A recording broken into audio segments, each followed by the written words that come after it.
بسم اللہ الرحمن الرحیم الحمدللہ۔ ہمارا تفسیر جلالین کا سبق جاری ہے سارے،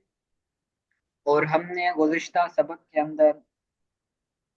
پڑھا تھا کہ اللہ تعالیٰ نے فرشتوں کو فرمایا کہ میں اس دنیا کے اندر اپنا خلیفہ بنانے والا ہوں، اس زمین پر اپنا خلیفہ بنانے والا ہوں۔ تو فرشتوں کا یہ خیال تھا، یہ ارادہ تھا کہ خلیفہ ہمیں بنایا جائے۔ تو انہوں نے کہا کہ تو جو خلیفہ بناؤ گے تو وہ زمین کے اندر فساد کریں گے، وہ خون بہائیں گے زمین کے اندر۔ تو ہم تسبیح بیان کرتے ہیں، ہم تقدیس بیان کرتے ہیں، تو ہمیں خلیفہ بنایا جائے۔ تو اس پر اللہ تعالیٰ نے ان کو کیا فرمایا، وہ آج ہم پڑھیں گے۔ تو پڑھتے ہیں، کہتے ہیں قال انی اعلم ما لا تعلمون۔ اللہ تعالیٰ نے فرمایا کہ بے شک میں جانتا ہوں جو تم نہیں جانتے۔ اعلم ما لا تعلمون، میں جانتا ہوں جو تم نہیں جانتے۔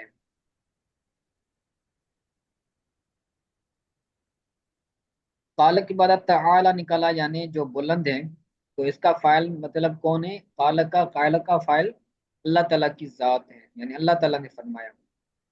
کیا جانتے ہیں؟ کیا اللہ تعالیٰ جانتا ہے اور وہ فرشتے نہیں جانتے؟ من المصلحت فی استخلاف آدم، حضرت آدم علیہ الصلوۃ والسلام کو خلیفہ بنانے میں جو مصلحت ہے وہ میں جانتا ہوں، یعنی اللہ تعالیٰ نے فرمایا وہ مصلحت میں جانتا ہوں، تم نہیں جانتے۔ وَأَنَّ ذُرِّيَّتَهُ فِيهِمُ الْمُطِيعُ وَالْعَاصِي، اور حضرت آدم علیہ الصلوۃ والسلام کی اولاد میں، ان ذریتہ فیہم، اللہ حضرت آدم علیہ السلام کی اولاد میں فرما بردار بھی ہوں گے، گناہ گار بھی ہوں گے۔ مطیع یعنی فرما بردار، والعاصی یعنی گناہ گار۔ فَيَظْهَرُ الْعَدْلُ بَيْنَهُمْ، تو ان کے درمیان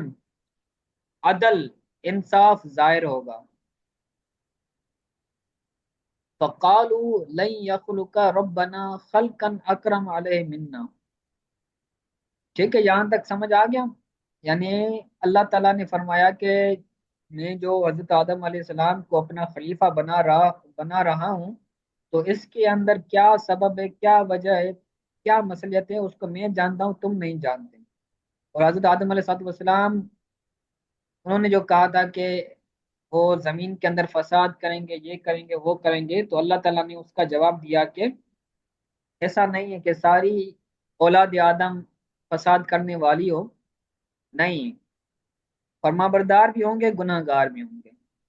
تو عدل ان کے درمیان ظاہر ہوگا۔ آگے فرشتوں کی بات کر رہے ہیں کہ قالو فقالو لن یخلق ربنا خلقا اکرم علیہ منا ولا عالم لسبق لہو۔ وہ کہتے ہیں ان فرشتوں نے کہا کہ ہمارا رب ایسا نہیں فرمائے گا، ایسا نہیں پیدا کرے گا جو ہم سے زیادہ عزت والا ہو۔ فقالوا لن يخلق ربنا خلقا، ربنا اس کا فاعل ہے، یعنی اللہ، انہوں نے فرشتوں نے کہا کہ ہمارا رب ایسی مخلوق نہیں پیدا فرمائے گا یا ایسا پیدا نہیں کرے گا جو ہم سے زیادہ عزت والا ہو۔ خلقن اکرم علیہ منا، جو ہم سے زیادہ عزت والا ہو۔ ولا عالم لسبقنا لہو، اور نہ ہی وہ ہم سے زیادہ علم والا ہوگا۔ لسبقنا لہو، ہمارا اس سے پہلے ہونے کی وجہ سے، لسبقنا لہو، اس سے ہمارا پہلے ہونے کی وجہ سے، یعنی پہلے فرشتے ہیں، تو جو پہلے ہوتا ہے اس کا علم زیادہ ہوتا ہے، اس کی عزت زیادہ ہوتی ہے، جو بعد میں آتا ہے اس کا علم کم ہوتا ہے۔ تو فرشتوں نے کہا کہ اللہ تعالیٰ جس کو پیدا کرے گا، جس کو خلیفہ بنائے گا، تو اس کی عزت کم ہوگی، ہم فرشتوں کی عزت زیادہ ہوگی۔ اور اس مخلوق کا، یعنی جس کو اللہ تعالیٰ پیدا فرما رہا ہے، اس کا علم کم ہوگا اور ہمارا علم زیادہ ہوگا، کیونکہ ہم پہلے آئے ہیں، تو جو پہلے ہوتا ہے اس کا علم زیادہ ہوتا ہے۔ وَرُؤْيَتُنَا مَا لَمْ يَرَهُ، اور ہماری رؤیت وہ ہوگی جو اس نے نہیں دیکھا، یعنی جو جو چیزیں ہم فرشتوں نے دیکھی ہیں ان کو اس فرشتے نے، اس مخلوق نے، اس آدم نے، اس خلیفے نے نہیں دیکھا ہوگا۔ ٹھیک ہے، تو یہ انہوں نے کہا تھا فرشتوں نے،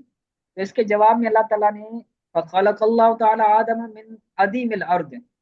تو اللہ تبارک و تعالیٰ نے حضرت آدم علیہ الصلوۃ والسلام کو زمین گوندی ہوئی زمین سے پیدا فرمایا۔ فخلق اللہ تعالیٰ آدم من عدیم الارض، گوندی ہوئی زمین سے حضرت آدم علیہ الصلوۃ والسلام کو اللہ تعالیٰ نے پیدا فرمایا۔ اے وجہ، یعنی حضرت آدم علیہ الصلوۃ والسلام کے چہرے سے پیدا فرمایا۔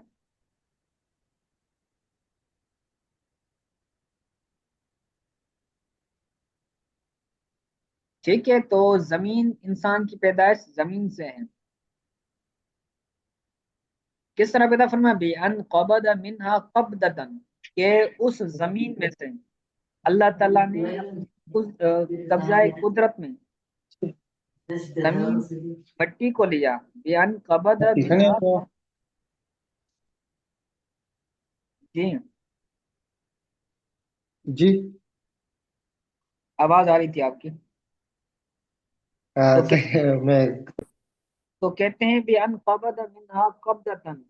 کہ اللہ تعالیٰ نے اس زمین سے اپنے قبضہ قدرت میں ایک مٹی لی، من جمیع الوانیا، اس زمین کی تمام قسموں سے، بِأَنْ قَبَضَ مِنْهَا قَبْضَةً مِنْ جَمِيعِ الْوَانِهَا، اس زمین کی تمام رنگوں میں سے اللہ تعالیٰ نے اپنے قبضہ قدرت میں ایک قبضہ لیا، ایک مٹی لی، وَأُجْنَتْ بِالْمِيَاهِ الْمُخْتَلِفَةِ، اور اس کو گوندا گیا، جس طرح آٹے کو گوندا جاتا ہے، اس کے اندر پانی ڈالا جاتا ہے، پہلے آٹے کو لایا جاتا ہے، اس آٹے کے اندر پانی ڈالا جاتا ہے، پھر پانی ڈال کے اس آٹے کو گوندا جاتا ہے، تو کہتے ہیں کہ پھر اس جو مٹی حضرت آدم علیہ السلام کو بنانے کے لیے لائی گئی تھی، اس مٹی کو مختلف پانی کے ساتھ اس کو گوندا گیا، بس سواہ، پھر اس کو برابر کیا گیا، اس گوندی ہوئی جو مٹی تھی اس کو برابر کیا گیا، یعنی اس کا پتلا بنایا گیا۔ فنفخ فیہ الروح، تو اللہ تعالیٰ نے اس کے اندر، نفخ فیہ الروح، اللہ تعالیٰ نے اس پانی کے جو پانی مٹی کا جو پتلا تھا اس کے اندر روح پھونکی، فنفخ فیہ الروح، اللہ تعالیٰ نے اس میں اپنی روح پھونکی، فصار حیوانا حساسا، تو وہ محسوس کرنے والا، حساس، حساس بولتے ہیں محسوس کرنے والا، تو وہ حساس حیوان بن گیا، یعنی وہ حیوان بن گیا اور محسوس کرنے لگا۔ بعد ان کان جمادن، پتھر ہونے کے بعد، یعنی پہلے کیا تھا؟ جب اللہ تعالیٰ نے گوندی ہوئی مٹی کو، تو گوندی ہوئی مٹی سے اس کا پتلا بنایا، تو وہ پتلا کیا تھا؟ مٹی کا تھا، جماد بولتے ہیں بے جان، تو بے جان ہونے کے بعد جب اللہ تعالیٰ نے اس میں روح پھونکی تو وہ حیوان ہو گیا، محسوس کرنے والا وہ حیوان بن گیا۔ تو اس طرح حضرت آدم علیہ الصلوۃ والسلام کی اللہ تعالیٰ نے تخلیق فرمائی اور اس کو پیدا فرمایا۔ اس کے بعد حضرت آدم علیہ السلام کو تخلیق کرنے کے بعد کیا ہوا؟ اللہ تعالیٰ نے حضرت آدم علیہ السلام کو چیزوں کے نام سکھائے، دنیا کے اندر جتنی بھی چیزیں ہیں، یا پھر یہ کہہ لیں کہ جتنی بھی زبانیں تھیں، اللہ تعالیٰ نے وہ تمام زبانیں، تمام چیزوں کے نام جتنی زبانوں کے اندر تھے، وہ سارا علم اللہ تعالیٰ نے حضرت آدم علیہ السلام کو سکھا دیا۔ پھر فرشتوں سے سوال کیا کہ تم ان چیزوں کے نام بتاؤ، تو وہ نہ بتا سکیں، تو اس طرح حضرت آدم علیہ السلام کی عزت اور وقار ظاہر ہوا۔ تو کہتے ہیں وَعَلَّمَ آدم الْأَسْمَاءَ، اور حضرت آدم علیہ السلام کو اللہ تعالیٰ نے نام سکھائے، یعنی چیزوں کے نام سکھائے، کلہا، تمام کی تمام، جتنی بھی چیزیں ہیں تمام کی تمام چیزوں کا اللہ تعالیٰ نے حضرت آدم علیہ السلام کو ان چیزوں کے نام سکھائے، یعنی اے اسماء المسمیات، یعنی جن چیزوں کے نام رکھے گئے ہیں ان چیزوں کے نام اللہ تعالیٰ نے ان کو سکھائے۔ کس طرح سکھائے؟ بے ان القا فی قلبہ علمہا، یعنی ان چیزوں کا علم یا ان ناموں کا علم اللہ تعالیٰ نے حضرت آدم علیہ السلام کے دل میں القاء فرمایا، دل میں اس کو ڈال دیا۔ ایسا نہیں کہ جس طرح شاگرد استاد کے پاس جاتا ہے، پھر بیٹھتا ہے، پھر چیزیں سیکھتا ہے اور اس کو سیکھنے میں ایک عرصہ دراز لگتا ہے، تو ایسا نہیں ہوا، بلکہ اللہ تعالیٰ نے ان چیزوں کے ناموں کو حضرت آدم علیہ السلام کی دل کے اندر ڈال دیا، القاء فرما دیا۔ ٹھیک ہے، پھر کیا ہوا؟ ثم عرضهم، پھر اللہ تعالیٰ نے ان ناموں کو فرشتوں کے سامنے رکھا، فعرضهم، پھر ان ناموں کو علی الملائکۃ، فعرضهم علی الملائکۃ، پھر ان ناموں کو اللہ تعالیٰ نے، ناموں کو نہیں بلکہ جن چیزوں کے نام تھے، مثلا کسی چیز کا نام ہے موبائل، تو جو چیز تھی، یا پھر کوئی اور چیز کر لو، پتھر، یا پھر کوئی اور چیز کر لو، جیسے ہمارے دور کے اندر آج کل موبائل یا لیپ ٹاپ چل رہے ہیں، تو اس طرح کی وہ جو چیزیں تھیں، تو ان چیزوں کو اللہ تعالیٰ نے ان ملائکہ کے سامنے رکھا، پھر ان کو فرمایا کہ تم ان کے نام بتاؤ، تو وہ فرشتے نام نہ بتا سکیں۔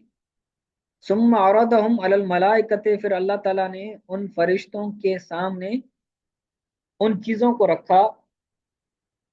یعنی اے المسمیات، یعنی جن چیزوں کے نام تھے وہ چیزیں رکھی، وفیہ تغلیب العقلاء، اور اس میں عقلاء کو غلبہ دینا ہے، فیہ تغلیب العقلاء، اس میں عقلاء عقل والوں کو تغلیب غلبہ دینا ہے، یعنی مقابلہ کرنا ہے کہ کون زیادہ عقل والا ہے، فرشتے یا پھر انسان۔ تو کہتے ہیں فقال لهم تبکیتن، تو اللہ تعالیٰ نے ان کو چپ کرانے کے لیے، خاموش کرانے کے لیے اللہ تعالیٰ نے ان کو فرمایا، فقال انبئونی باسماء هؤلاء ان کنتم صادقین، کہ اللہ تعالیٰ نے ان کو چپ کرانے کے لیے فرمایا کہ تم ان چیزوں کے ناموں کی مجھے خبر دو، انبئونی باسماء هؤلاء، ان چیزوں کے ناموں کی مجھے خبر دو، ان کن تم صادقین، اگر تم سچے ہو۔ ٹھیک ہے، تو کہتے ہیں لہم تبکیتن، اللہ تعالیٰ نے یہ جملہ ان کو کیوں ارشاد فرمایا؟ چپ کرانے کے لیے، خاموش کرانے کے لیے۔ انبئونی کی بات نکلا اخبرونی، یعنی مجھے خبر دو، ان چیزوں کے ناموں کی مجھے خبر دو، المسمیات یعنی وہ چیزیں جن کے نام رکھے گئے ہیں، ان اگر تم سچے ہو، یعنی کس بات میں سچے ہو؟ اس بات میں سچے ہو کو فی انی لا اخلق عالم منکم، کہ میں ایسی چیز نہیں پیدا فرماؤں گا جو تم سے زیادہ علم والی ہوں۔ فرشتوں نے کہا تھا نا کہ اللہ تعالی ہم سے زیادہ علم والا پیدا نہیں فرمائے گا، تو اللہ تعالیٰ نے ان کو فرمایا کہ اگر تم یہ لگتا ہے کہ میں تم سے زیادہ علم والا نہیں پیدا کروں گا، کہ تم میں زیادہ علم ہے، تو تم ان چیزوں کے نام بتاؤ، او انکم احق بالخلافت، یا پھر تم نے یہ کہا تھا کہ تم خلافت کے زیادہ حقدار ہو، تم خلیفہ بننا چاہتے ہو،